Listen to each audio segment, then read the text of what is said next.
all these waterborne diseases. We also recommend further studies is required in order to understand the source of this fecal contamination. So this is our reference. I think that's it. I'm done. Asante. Thank you.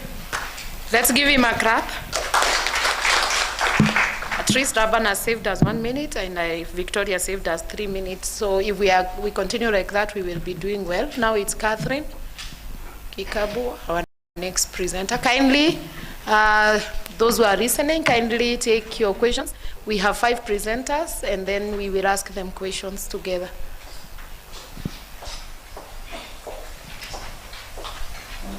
Note your question somewhere, and then we will be asking them questions.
Good afternoon. I'm Catherine Kinya. I'm doing a topic on cloud-based ensemble learning system for coronary artery disease. And my co-authors are Dr. Samson Munialo and Dr. Amos Chege. You find that the screening of coronary artery disease, which is the CND screening, is very inaccessible in most of the many Kenyan.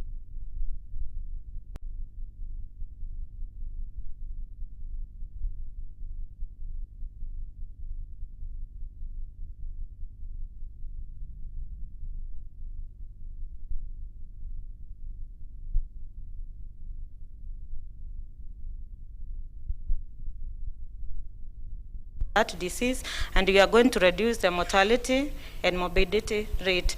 On the introduction, the combination of cloud computing and machine learning has ushered transformative era for healthcare systems, and the combination of the synergy between the machine learning and cloud computing has hold a great potential in helping the health sectors. The background of CAD, you find that in American Heart Association, in the year 2023, statistics reported that most of the people were affected by such disease, and the fatalities were surged from 876,613 to 928,741 in 2021. And the result of this has led to high mortality rate. In Kenya, early detection of CAD is mostly hindered by diagnostic infrastructure, particularly in rural areas and under-resourced areas. This is a great need. This is a great need for accessible to accurate and low-cost diagnostic tools to highly risk individuals before symptoms are onset. With the end of emerging technologies, patient-related documents such as the test result, medical records can be updated instantly through the use of the cloud computing, and the combination of these machine learning, which will be applied, particularly maybe the random forest, XGBoost, and late GBT will demonstrate excellent performance in medical classification. On the literature review, many literature review has been done by several people, and you find some of them are like the GU ETL of 2019 has done this research, and this research has introduced a robust cloud and a fog-based query system. You find another researcher by Siddiqui of 2020 proposed a multi-technique model for human healthcare systems. The proposed system will be as follows. The data will be collected from the internet by use of the IoT devices, and the model will operate in two phases, whereby we'll have the training phase and the validation phase. In the training phase, data will be structured into 4 layers, whereby there will be a sensory layer, an object layer, pre-processing layer, and the application layer. In the sensory layer, data will be collected by use of sensors, like the blood pressure, blood sugars, the ECG will be collected by use of sensors. Then data will be transformed to the next layer, which is the object layer. In the object layer, you find that due to the transmission, the data may be noisy, and this will allow it to go to the next layer, which is the processing layer. The processing layer will handle the missing values using methods like the mean, the mode, and then data is cleared and passed to the application layer. In the application layer, this is where we have the prediction layer and the performance layer. In the prediction layer, this is where we are going to apply our machine learning method. The supervised machine learning algorithm will be applied here, and it will be used to train the model. After the prediction layer, performance will also be assessed through the use of metrics such as sensitivity, recall, accuracy. All those ones will be assessed in that stage. And then from the performance layer, we can go to the intelligent prediction of the disease, whereby it will use the second phase, because we said there will be 2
blood pressure, fasting blood pressure, all those ones are the data which will be collected.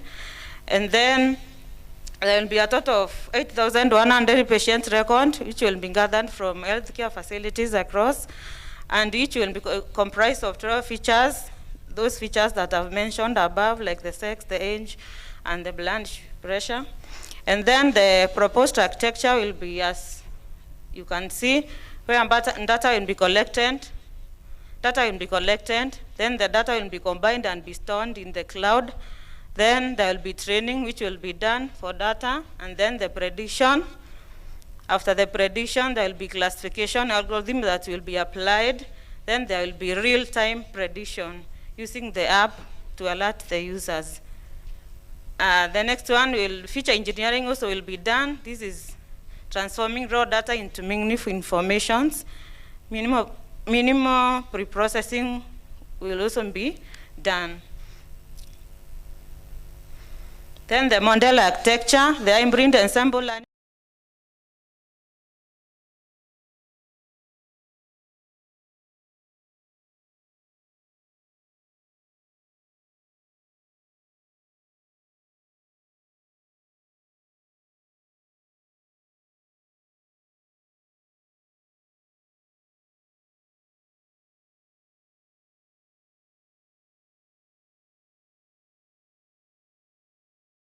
and the integration of AI sharp values.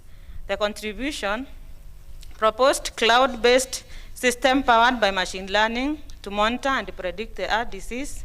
The paper will also address the challenge of handling large-scale data, such as real-time and health service data.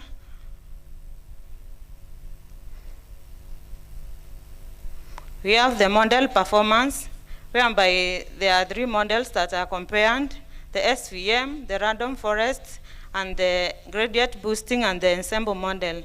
You find that the SVM has 85.2%, random forest 88.3%, gradient boosting 89.5%, and the ensemble one, which has the accuracy of 91% and the precisions require specificity F1 scores. You can see from the table. Then cloud deployment. Deploying the model on a cloud-based platform will allow real-time access and processing of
person, and we are utilized, the study utilized Fisher's and Crocan modified formula to sample out the number of households.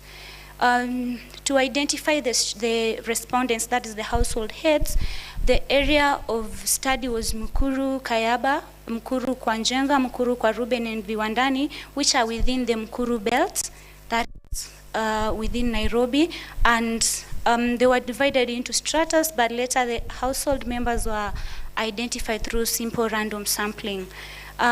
Also, there was purposive sampling that was done specifically for key community influencers who had insights around sanitation issues, and focus group discussions and key interview guides were utilized.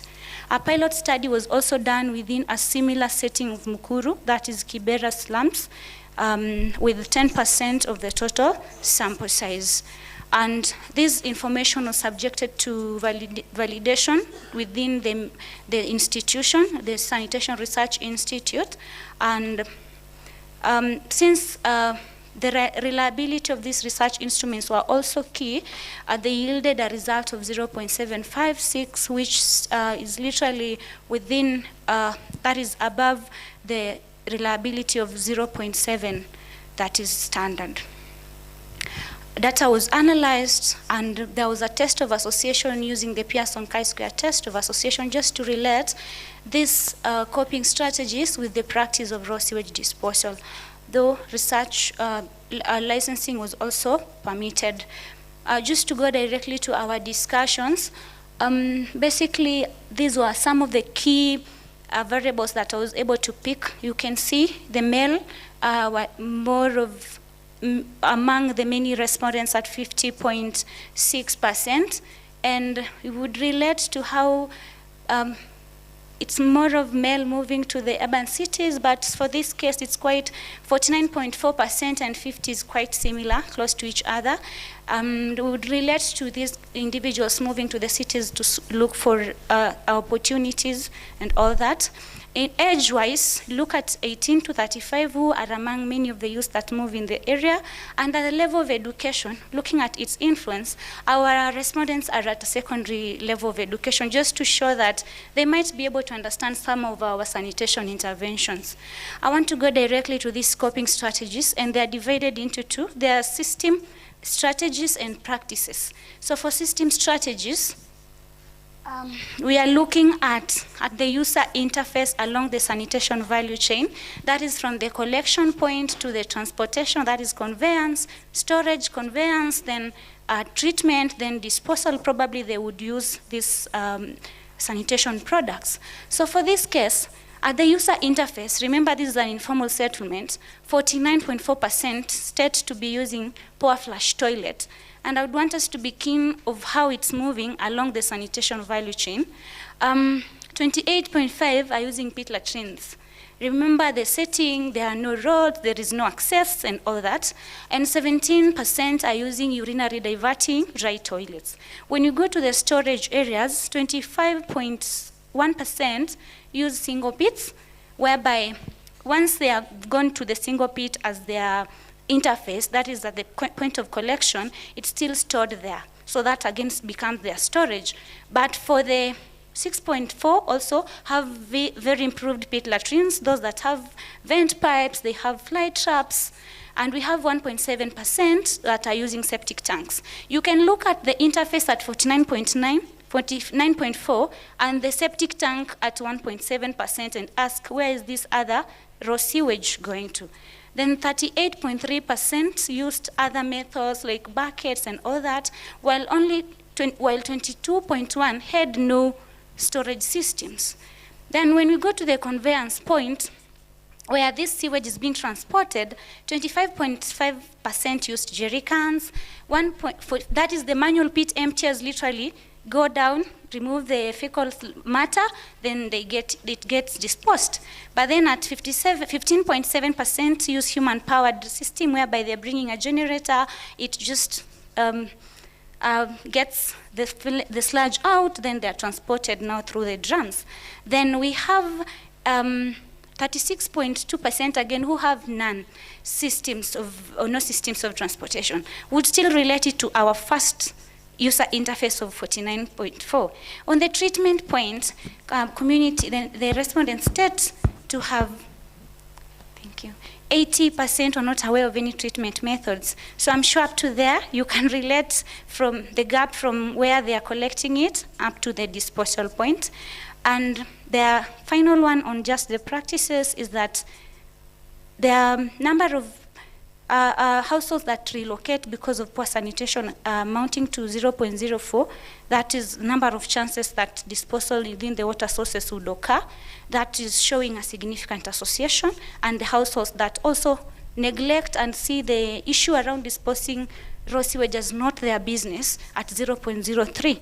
So just to conclude is that while this at the community, or rather within the research area, 87.7% confirmed to be disposing raw sewage into the water sources.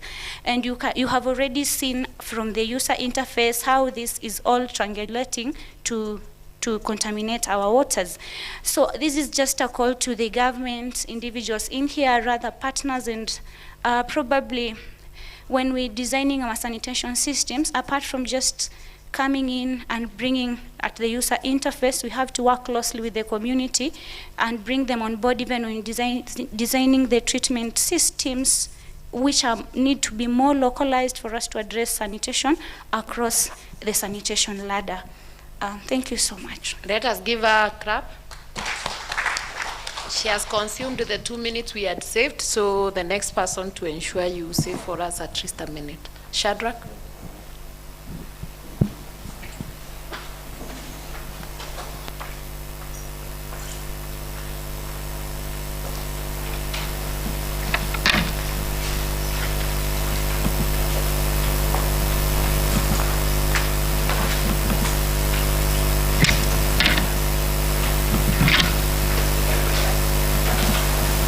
Shadrach, you can start and save for us at least 2 or 3 minutes. Yeah, thank you. Good afternoon. Yeah, my name is Shadrach Meme, a PhD student at KEMU, and my study is on influence of health management information systems on management of health product and technologies. So, WHO states that health product and technologies are core to the functional health systems, and the effective management of health products and technologies is vital towards achieving the universal health coverage goals and also the sustainable development goals. Looking at some literature review, you find that web-based systems have been used to identify service gaps and improve HPT tracking, that is tracking of health products and technologies in countries like Zimbabwe. It has also shown to improve forecasting, quantification, and accurate distribution of HPTs within the facilities, and having a good functional health management, health product and technology management can make affordable the health products, the universal health coverage.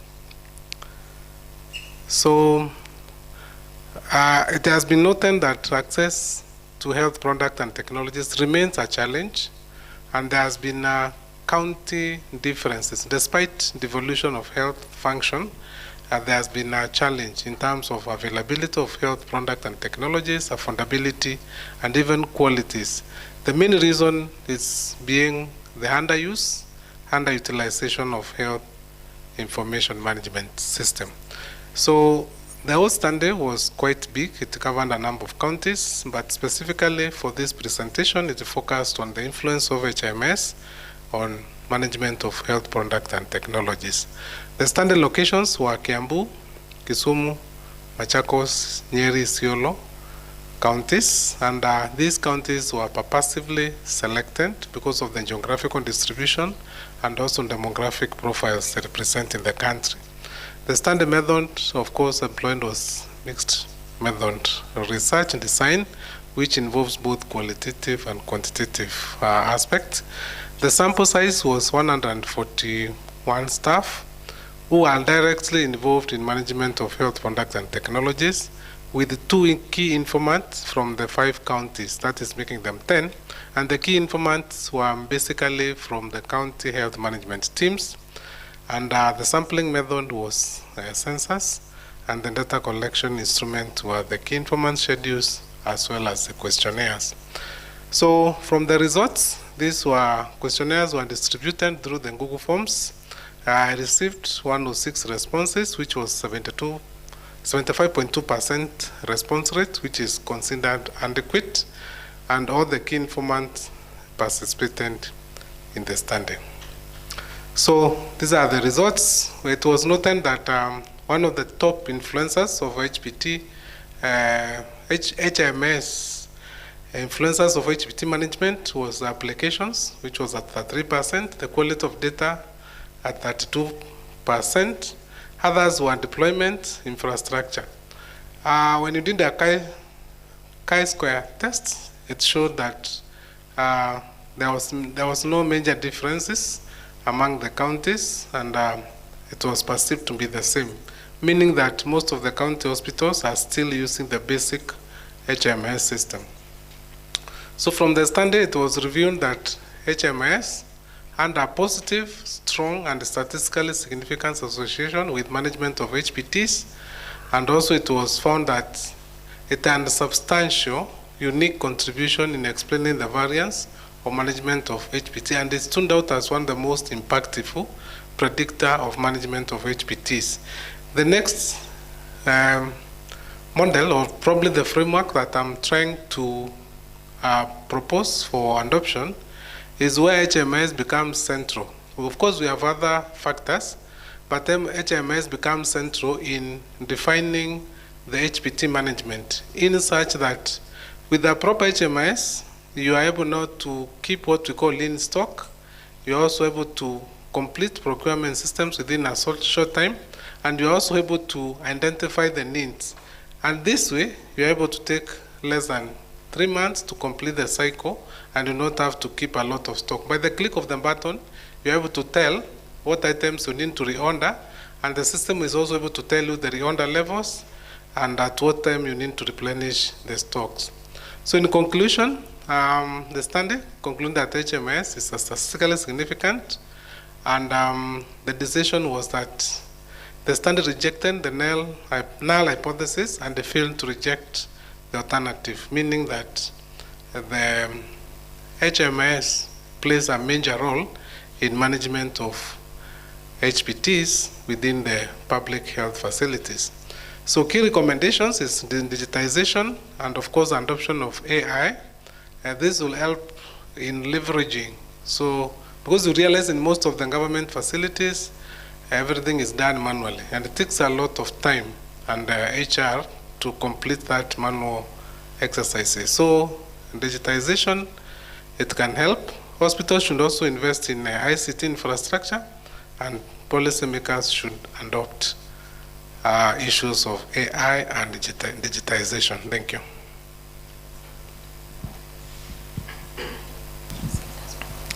Thank you so much. I think you've done extremely well in terms of time. We can start question session. You can remain standing so that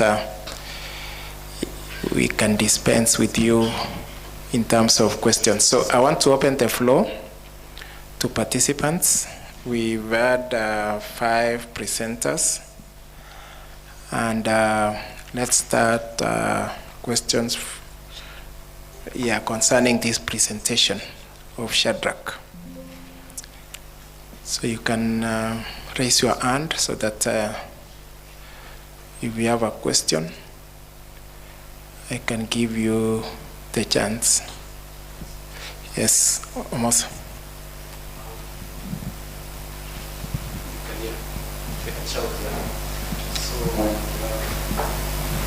This questionnaire was asked to patients, or who are the people responding to the questionnaire? Is it the patients or the medical practitioners? And what were some curious questions that were, maybe some specific questions, if you like to share, that could give an insight to what really brought the correlation between the two? Are there some specific questions you can highlight to inform to this? Or are you also looking at the medical history or the treatment history of the patients as a way of informing what products that needed to be dispensed in these hospitals, or what was the criteria?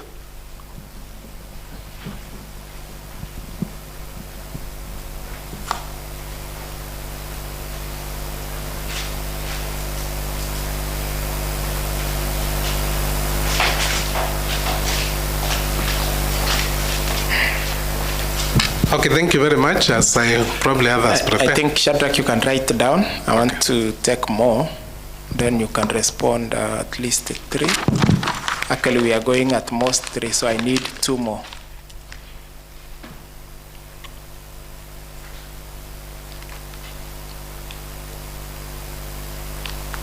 So it seems it's only 1 question for you. Maybe I can ask him, Shadrach. Maybe I can ask you a question on the rise of AI. Because now currently we are moving from the standalone, the cloud, the mobile. Now we have the AI, which is predictive, which is coming in terms of prediction. And I'm wondering, how is it going to shape your research, and specifically in terms of management of the health products that you've talked about, and what might be the implications on the same? Okay, yeah, thank you very much. Shadrach, mine also, with the emerging regulatory aspects like share and the coming in of their systems also, you might also give us or demonstrate to us how that can affect health management system uptake and use, because traditionally these systems have been localized, but now they are trying to link the system to share, for example, and I don't know in your study how we start coming out and what is the challenge on the same. Okay, yeah, thank you. Let me start by the order in which the questions were asked. The first question was, who are the respondents who are being interviewed? The people interviewed was the people in the hospitals, specifically dealing with the management of health products and technologies. That is the clinicians, the clinical officer in charge. They are the main users. We have the pharmacists or the pharmacy in charge, and we also have the people involved in procurement at the drugstore. And also we have if an hospital and an accountant, we also interviewed the accountant because they're involved in payment, and also the health records. Health records officers are in charge of the HMIS systems. So this now takes us to what kind of questions. And that's why health records were very critical, because we need to find out what type of the system is being used in the hospital. Is it basic, or is it advanced, or is it just a normal system? 2, the level of deployment. And if the system was there, is it being used widely? Is it interconnected with other departments? For instance, can procurement view what is happening at the drugstore, and can finance also tell what is happening at the procurement? And those are some of the questions that we were asking. The other thing is the level of ICT infrastructure. So how much of the ICT was being deployed within the hospitals? And of course the findings were that mostly there was a lot of underinvestment in ICT infrastructure. The systems being employed were standalone systems that were not interoperable, and of course they were quite basic. And that's why you see we are having the current problems that we currently have. So the second question was in regard to AI. AI is the future. And if you look at this cycle, we have the current system In the current system in a public institution, it will take you not even less than 6 months to complete a procurement, or sometimes goes even to a year. One, because the need analysis is done manually. You first of all, what does the medical ward need? What does the surgical? What does the lab people need? What does you consolidate those needs manually? Once you do that, then you put the requisition again manually. That takes a lot of time. The approval of requisition again is done manually. So if that is automated, whereby you know the needs, the AI now can be used to predict. The lab used this particular type of reagent over a given period to see the number of patients. So nobody is required. The system will tell you at this particular point you need to place the order. All these needs are now consolidated and sent to the procurement. And then procurement do not have to relate to with the pre-qualified suppliers. They only need to send that particular request, either request for quotations, or they can, even if this AI can also be integrated with the supplier, where if there is a pre-qualified supplier and there is a framework in place, the supplier can be able to know, Meru level 5, this type of reagent are going low. They can start either sourcing or preparing. So this now shortens the lead time. By the time they receive a approved LPO, it will take less than a week to supply, which typically takes almost a month. Then in terms of distribution, there is what we call the traceability of those commodities. Because there is investment in AI, and this has been filled and supplied using a system that is, of course, interlinked with the supplier, then you're able to monitor that item is there. So you don't need a lot of stores. You only need to keep what you require for 1 month working stock and 1 month buffer. This way, at the drugstore, there is what we call inventory management. There is what we call the FIFO and the FIFO principles, which are usually applied. And once this one is applied, you're able now to have all the documents ready, they take to the procurement, and then finally to finance. And we believe that if this happens, then it will help us, the suppliers, to get paid within 2 months. The countries like Rwanda and the standards have shown that they pay their suppliers within 30 days. In Kenya, the minimum is 90 days. And if you are lucky, if you are not lucky, it can take up to even 2 or 3 years. So now it takes us to the issue of SHA. How does this relate to SHA? A lot has changed. And the question that I was posing to the institution is that mostly they order per quarter. Where did it come from? Nobody could explain. And I could relate a few things, and it came out that in government, they used to receive allocations every quarter. So the habit of ordering per quarter came up. But this has changed. With the SHA, every 16th of every month, payment comes. Meaning, if you are paying suppliers, you should pay them every month. Then, again with the SHA, because they are also doing what we call the package for each and every commodity, they want to know what has been consumed.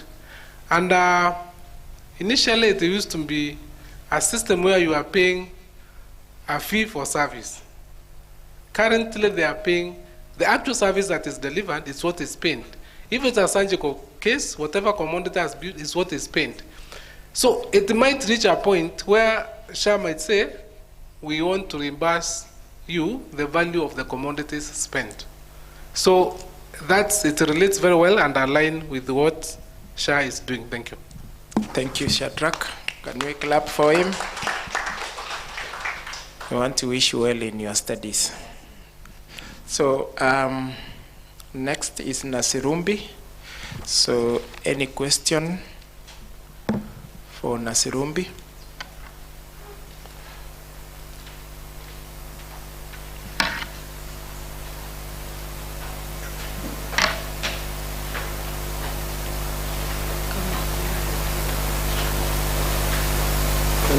Any question? Anyone who has a question?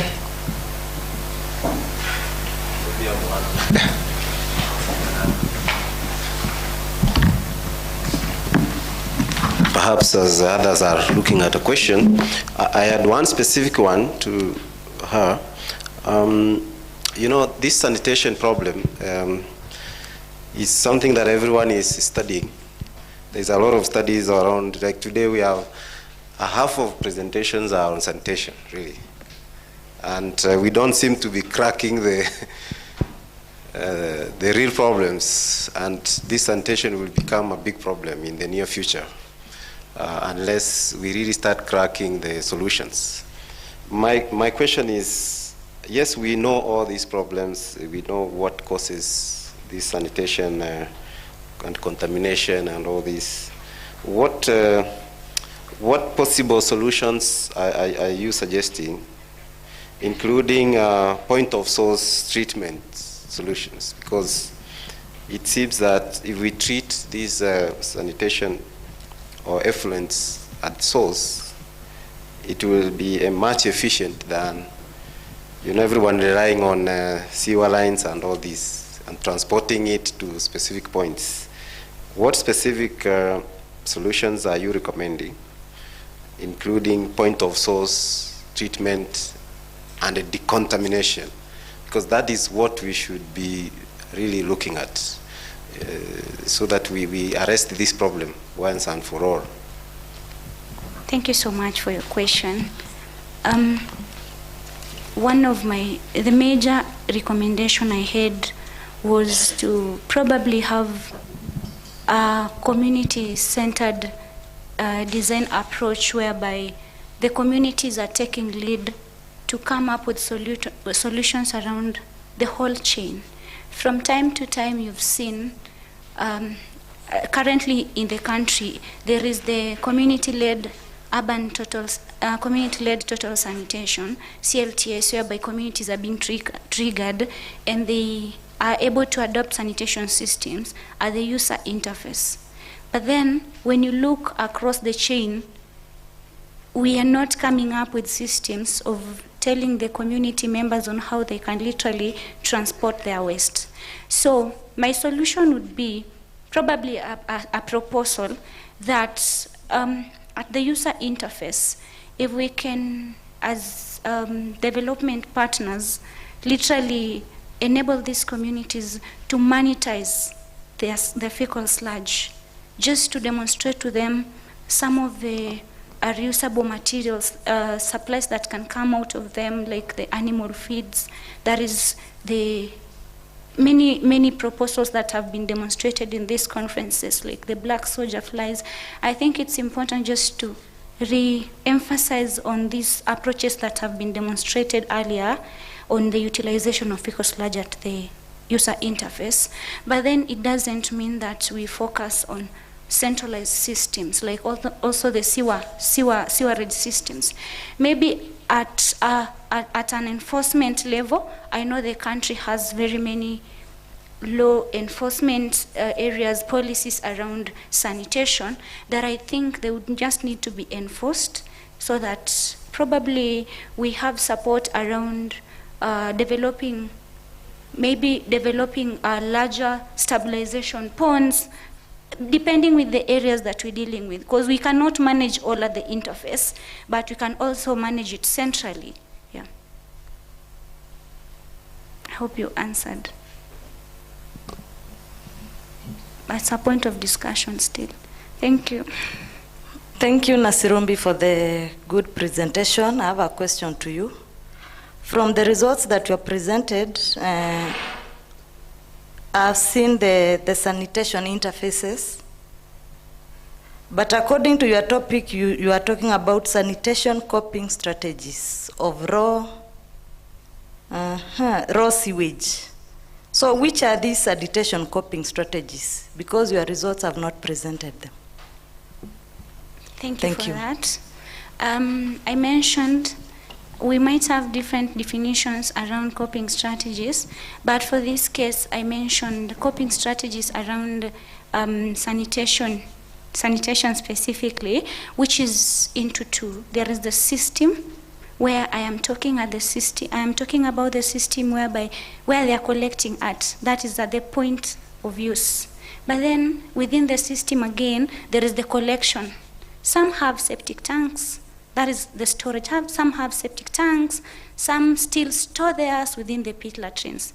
But then within the system again, there are those that have to transport it probably to the treatment sites. So systems that are existing there, what they are using, the strategies they have, some are using the manual emptiers, emptying it manually, some are using power to do this.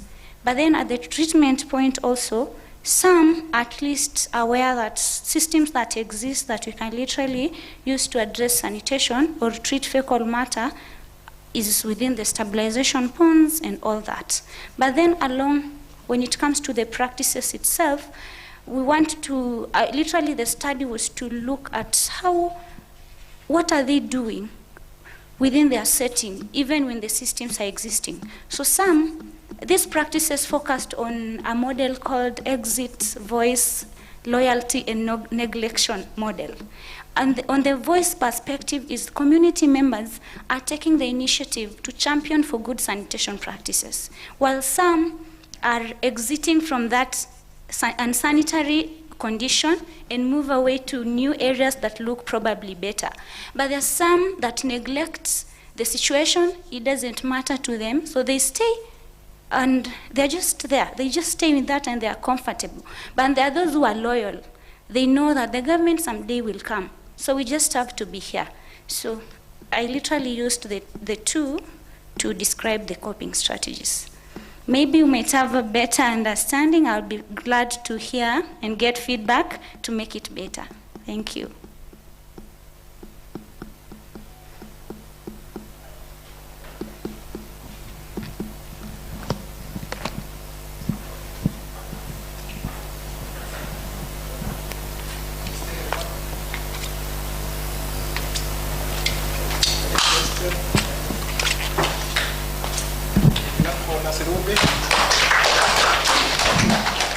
Thank you so much, Nasirumbi. So we go to Catherine. Catherine, any question for Catherine?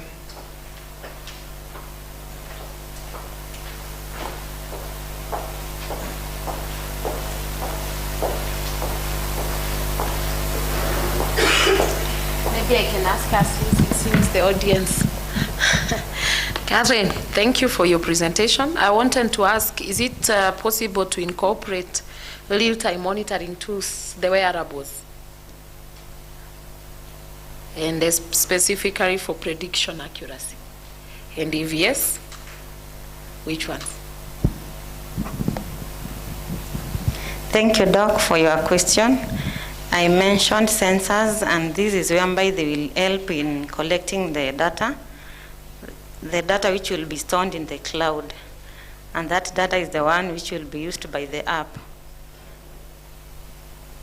That was my thinking. So you can explore more. We have the wearables devices these days that we are using to monitor patients. I don't have a lot of research where we are doing that. So maybe we could also consider how to incorporate that so that data is real time, that it has not to go through the doctor then be uploaded. So now it's purely from the patient directly, and then now the doctors can use the information to make their decision. So that even if the patient is not within the hospital, the system can still be connected to the doctor where the doctor is, and the doctor is able to monitor their patient from wherever. Okay.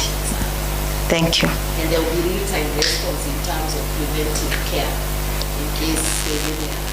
Yeah. Thank you. Okay, thank you. That was my question. I was wondering who is doing those tests that you are putting here, because someone has to perform those tests, whether in the hospital or myself, using test kits. Then I enter the data, the results to the app, and then it gives me the results instantly. Yeah. So for me to conduct some of those tests, I need, like glucose tests, other tests, then I need those the tools to conduct those self-assessment. So I was post whether it's a self-assessment which I can use in my house, or it's I have to visit a local hospital, then they apply this AI. After they have done the test in the lab, and if they have done the test in the lab, what is all the use of AI, because already they have results. And then the other bit was confusing is we talked of offline education, but again we went cloud. How can it be online? Or is something like one like that? There's somewhere you say it's offline.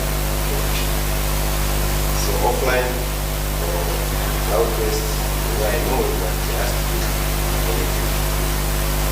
So at what point is it offline and at what point is it online? You can answer those. Thank you, Doc, for great questions. The first one is about self-assessment. I think, yes, I was doing it in terms of self-assessment. This is whereby it will help people in remote areas, rural areas, because you find this is where we have low infrastructure and it becomes difficult. And you find that these people in those areas, they are diagnosed at a late stage, whereby that disease cannot be reversed, and you find there are high death rates. So it's a self-assessment would be better. The second question on the offline prediction and cloud-based, I think there is a mix-up of that, and I need to settle on one. Thank you. Thank you so much. Any other question? So can we give a clap to Catherine? Thank you. Thank you, Catherine. So Laban, you're next. Any question for Laban?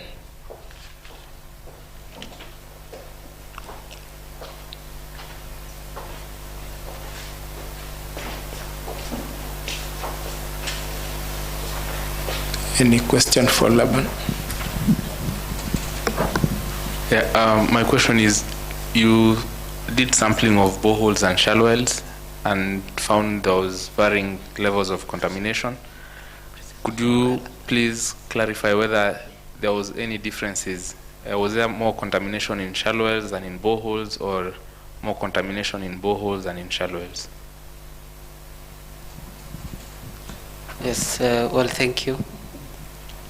Yes, for both boreholes and shallow well, the contamination was mainly on microbiological, the bacteria, and they were both contaminated, actually. So you saw the numbers in colonies. They were all contaminated in millions. So the presence of E. coli and other bacteria, you see, so they're all same range, actually. Yeah, thank you. Any other question?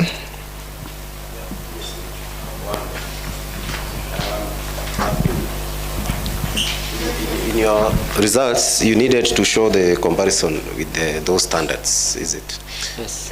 Because we just saw your findings, but no standard there to show that this is the level it should be as per standard. This is what you got. We only showed your own results. So I hope you have done that comparison. You only mentioned, but we didn't see the standard values for each of those parameters, is it?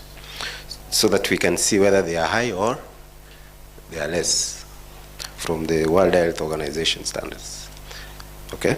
Yes. The other question is, what were the main sources of this contamination, really? You see, once you find contamination, you should ask yourself, where are they coming from? So that then, for purposes of tracking and prevention, something can be done. So let us not just find that there is contamination, but no one is trying to track. And okay, so where are they coming from? Majority of these contaminations around Injiru, because this is where you based your, where are they coming from, where, you know. I needed to see that, so that then for policy guide and even county to see that our boreholes are being polluted by this and this and this. So we need to track back and prevent at the source.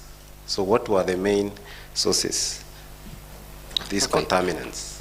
Okay, thank you. On your first question, well, if we are keen on our discussion, we presented our KEBS and WHO standards, which were about, on temperature is about supposed to be 12 to 25, but for conductivity is 100 millicents.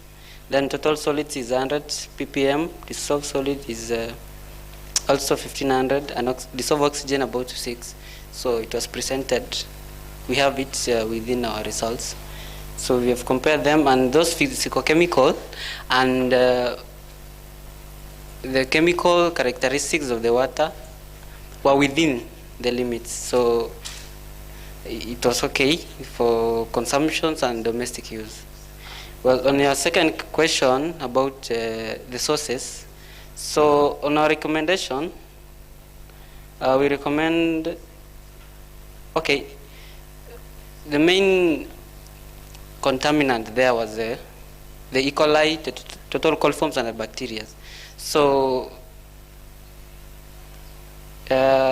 main sources were of total coliforms are sanitation facilities, right? So we concluded that high levels of fecal contaminations are from sewage, animal waste, and improperly treated water.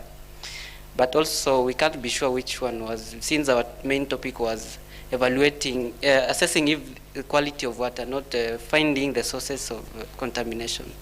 So therefore we recommend more studies on the same area to note the main sources of that contaminants. Okay, thank you.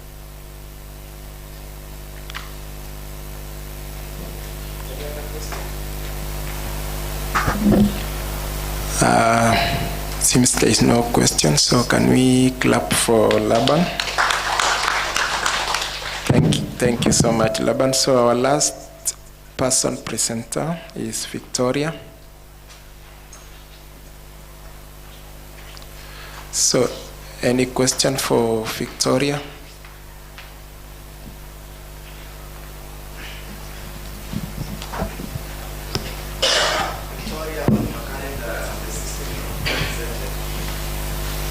The same institution as Meru University have such a particular of a system. So what I want you to tell us here, the difference between the current system we are having and the one you have presented. More so, I want to hear on the security features of that system of yours too, because I have seen the matter of examinations, the matter of printing of result slips. So what security feature will you implement on that particular system? Okay, so thank you for your question. I believe our system is the LMS, which the lecturers can easily evaluate and put questions into the system. For our system, we've integrated an AI system that can easily generate the questions and submit the responses of the students to the Gemini AI, through which the responses are evaluated, and according to the response of the student, the AI weighs the response and gives you the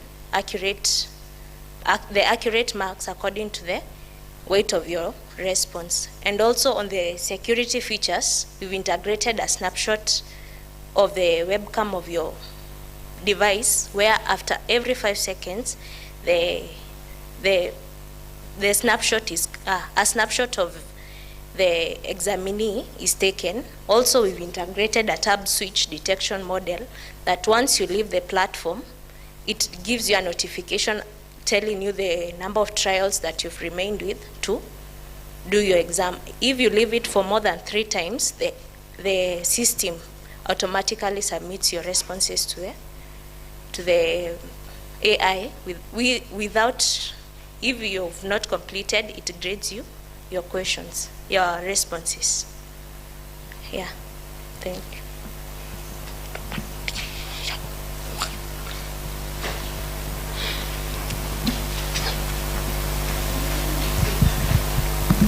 Thank you. I have a question. One thing I know with AI is that it's good on maybe simple tasks like ABCD.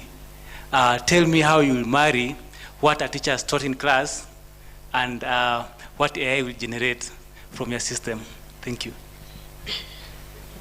Okay, for the AI, we integrated such that the system can, once the evaluator puts in the prompt, he or she gives the number of questions, the difficulty, and the topic of the question he or she wants to generate the questions from.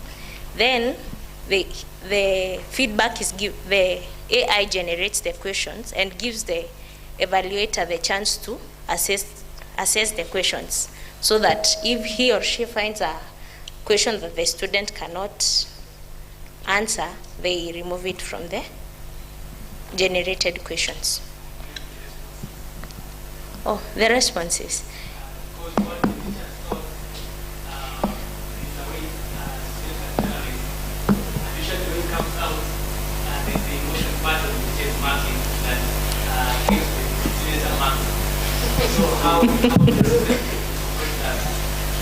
Okay, for that feature, maybe we can work on it and see how it will.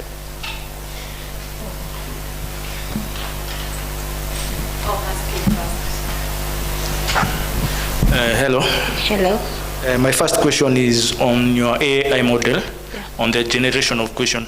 Do you have a database or teachers, a database where these questions are prompted, or a teacher, is it itself generating it? Or how is the generation happening?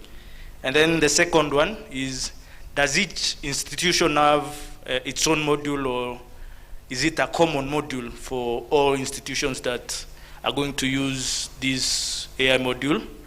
And then lastly, to water down on what he had said, on the grading, is it keyword-based or is it text-based? Is it a particular text that a student has to write, or are there keywords in, let's say, a paragraph or something of an explanation? Is it the keywords that they are checking, or is it the whole sentence that they are checking so that they can award the marks? Okay, so to start off with the database, as I said that we created this system using a Django framework.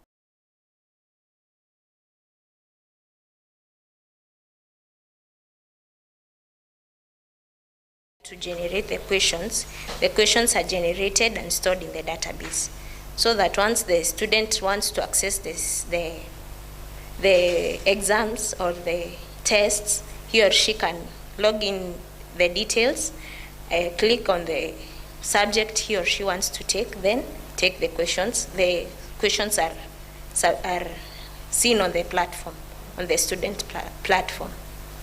I believe that's answered. For the second one, which was module, we've integrated such that each lecturer has to input their details. If he or she is in the School of Computing, he or she has to input the details that are required in that platform. And thirdly, for the keyword issue, we've integrated such that Gemini can weigh the answer.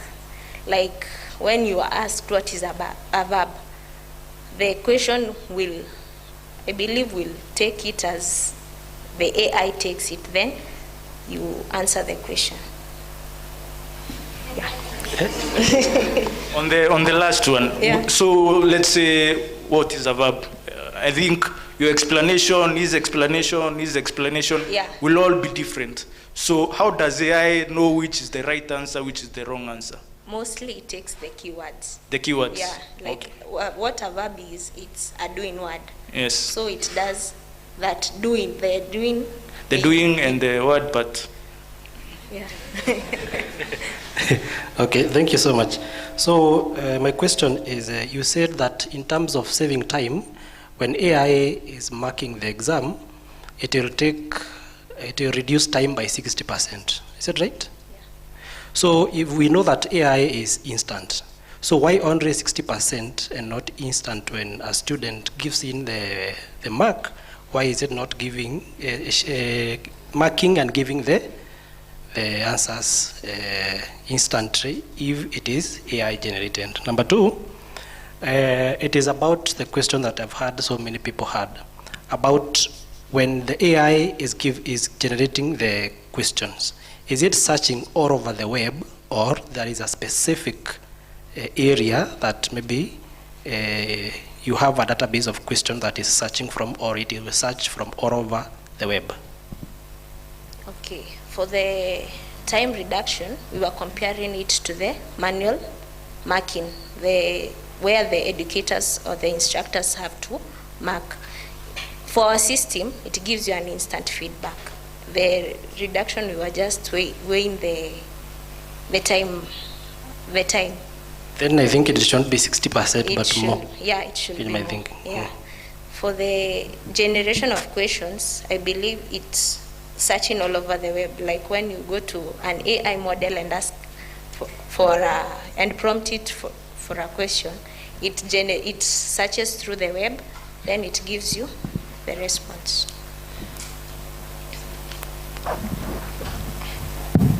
Forgot your name. Victoria. Victoria, you are in a very interesting area. About where the AI will get the questions, I think you are some steps back. You need to update maybe from the times you took your literature, because currently the AI platforms, in fact, some of them you don't even need to write any single piece of code. There are no code or the low code platforms. You can create a database of questions based on your lecture notes. And you can even tell the AI, don't ask any question outside that context. So the question he's starting to ask is that, have you considered contextualizing your AI so that it only limits itself? If I'm a lecturer and I have taught up to week 8, I can even choose to tell it, just ask questions up to this level. Okay. And that is practically very possible if you go to now the common platforms like the Microsoft Azure. Yeah. They already have those where you can contextualize where your AI gets the context. Then the other things I think you need to infuse, this one is just an advice, I think, not a question I'm asking, is you need to focus more on things like transparency. Because when you're building an AI platform, there are some things that you need to spell out clearly. The transparency of the AI solution, the accountability, inclusiveness, you know those responsible AI practices? Sure. They need to come out clearly anytime you are making a presentation on AI. And this, I think, applies to anybody talking about, even the one who talked about explainable AI. It comes out, you have to do that, because you'll be doing a disservice to the presenters, to the audience, if they don't understand the current day expectations of any AI solution. Thank you. Yeah. Thank you, Irongo. I think at least you captured what I wanted to capture to Victoria, that Victoria, you need to update.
I want to believe that's the last person. How many people? 2 people. I think this is a very interesting one. Okay.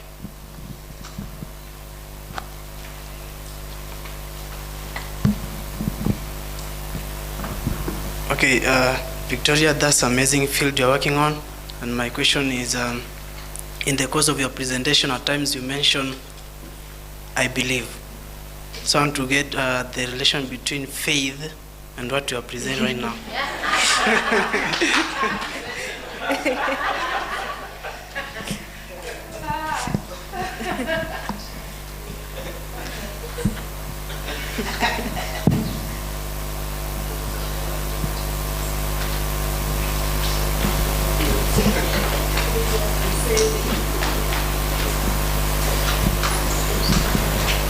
For sure, this is an interesting area, and I'm also interested in the same. So, mine is, we know when you're in terms of cost effectiveness, sometimes when you use AI, to some point, they ask you to pay for some premium, cost effective.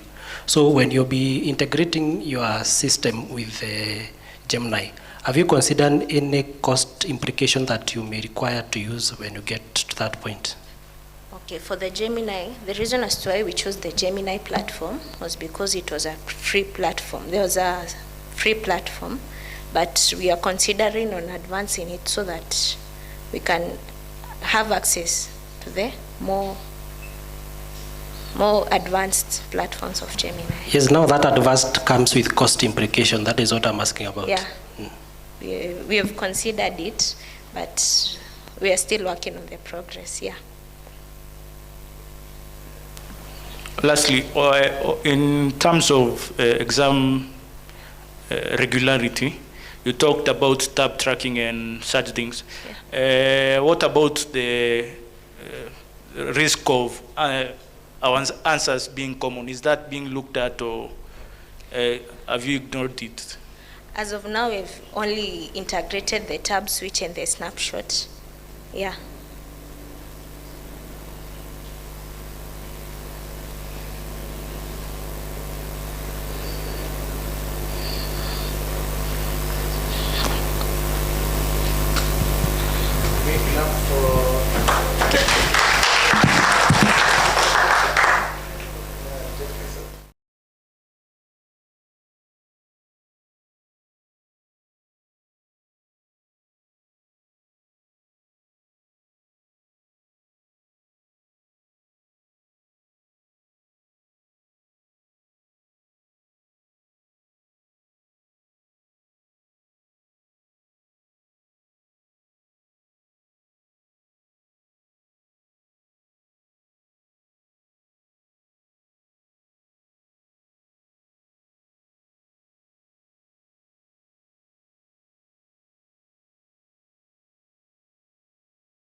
I want to give the chair to close for us.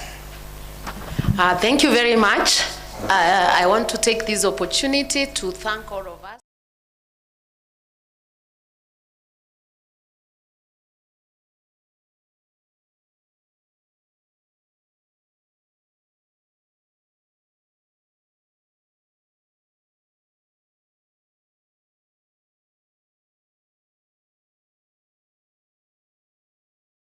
Highly appreciate. This is the best forum, and even our undergraduate student, who I'm still remembering his work. I feel very proud of you.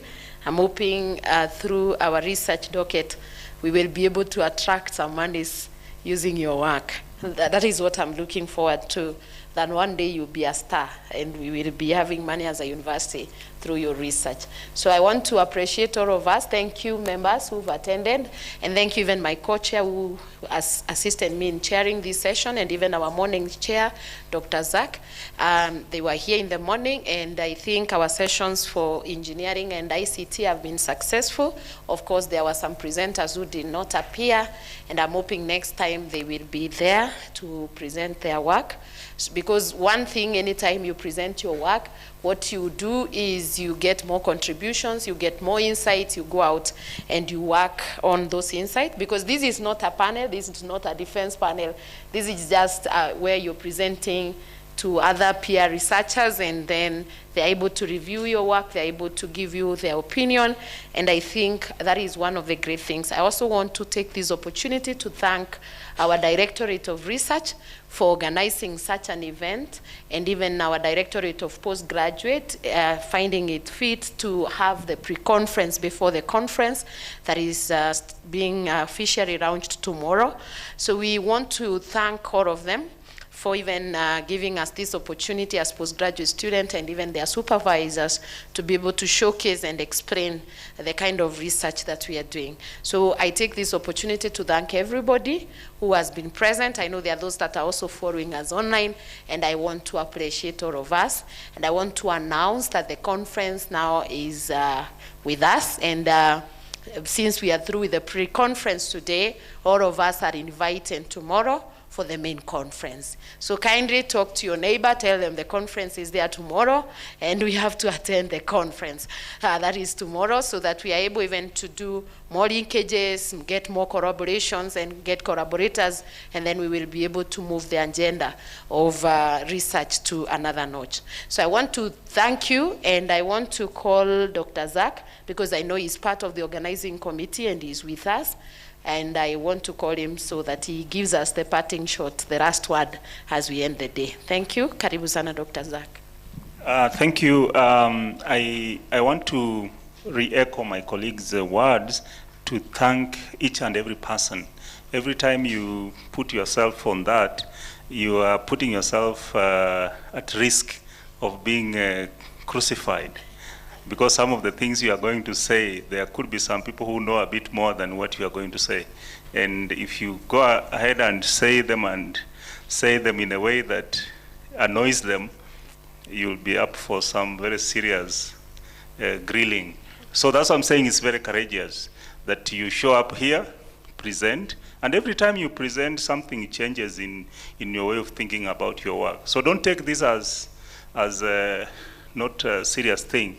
It's very serious. It helps you to have a clarity of mind, of ideas, and even your way of thinking improves. Because people ask you and you're like, I'd never thought about that, you know?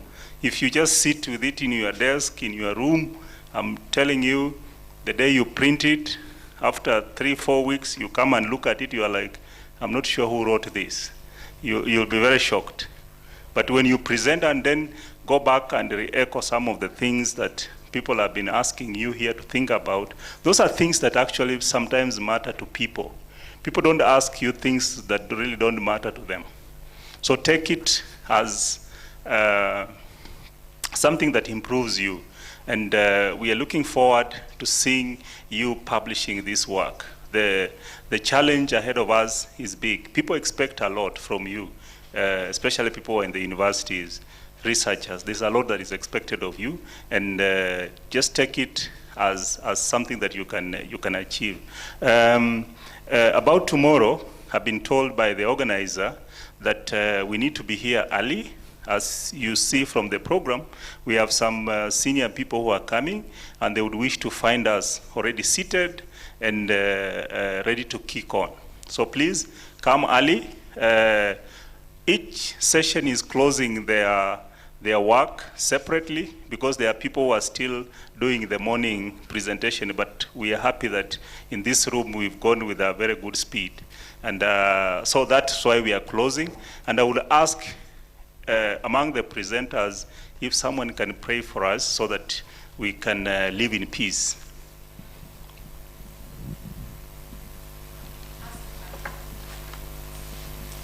Carol? Your name has been offered, please.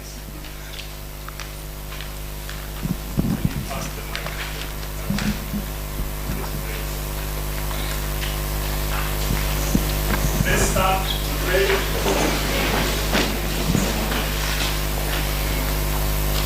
Let us bow our heads and pray.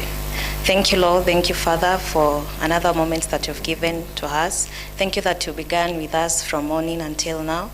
Our sessions have been successful, and we are grateful for our amazing presenters.